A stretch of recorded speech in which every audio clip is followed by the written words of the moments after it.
University of Georgia personnel, one football player, Devin Willock, and staffer Chandler LaCroix killed in a car accident. And it involved Georgia defensive tackle Jalen Carter, a potential top 5 pick in this year's class.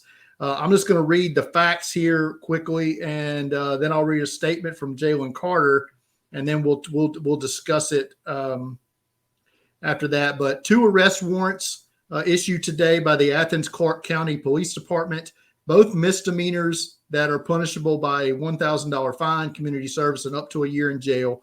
The misdemeanors in question are reckless driving and street racing. I mentioned involved the death of his teammate Devin Willock and Chandler LaCroix, a staffer. The driver of the vehicle that crashed was Chandler LaCroix, and he had a recorded blood alcohol level of 0.197, which is more than double the legal limit. And his car was, they estimated to have been doing 104 miles per hour when it crashed. It appears allegedly, Jalen Carter lied to police initially about what happened on the night of the incident. He is going to turn himself in and cooperate with the police, and he has already left Indianapolis. Was set to speak this morning to the media, but obviously did not, and he is gone. The Athens-Clarke County Police Department said that impairment, racing, reckless driving, and speed were significant contributing factors to the car crash and the death of the 2 people involved. Shane, before we get to that, any thoughts on what I just read there from the story? Yeah, look, it's a terrible situation all around. I mean, we saw kind of an outpouring for Devin Willock and the person that he was, and Chandler LaCroix, the person that she was. When that happened, it's always sad to hear maybe some of the circumstances here, and obviously the alleged circumstances that may have contributed to this.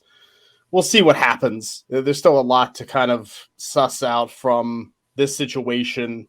What is real? What is alleged? What happens in the court system?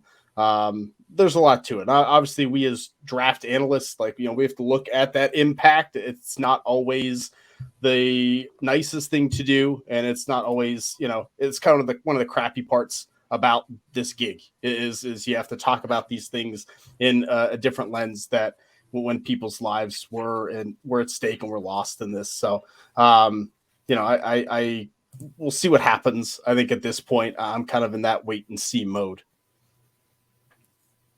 Yeah, we've got a question on Twitter about Jalen Carter. We're going to answer some of that later, but here's a statement he released today. Said, this morning I received a telephone call from the Athens, Georgia Police Department informing me that 2 misdemeanor warrants have been issued against me for reckless driving and racing. He goes on to say, numerous media reports also have circulated this morning containing inaccurate information concerning the tragic events of January 15, 2023.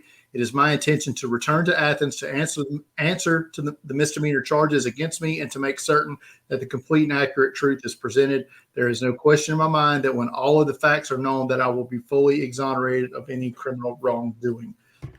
Any thoughts on the statement there from Mr. Carter?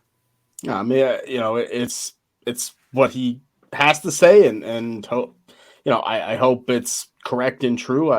We will see. I think this is going the misdemeanor charges at this point. Always more can be added later. So I think we'll see what happens if it is just those 2 charges. I think it will get sorted out fairly quickly, especially if Jalen Carter turns himself in and goes through the process. There you go. So we didn't want to have to talk about this to lead in, but it's going to be the biggest story of the combine for all 4 days, regardless. Now this is what's going to be talked about on NFL Network ad nauseum and ESPN and everywhere else. So we had to talk about it. There it is. But there are other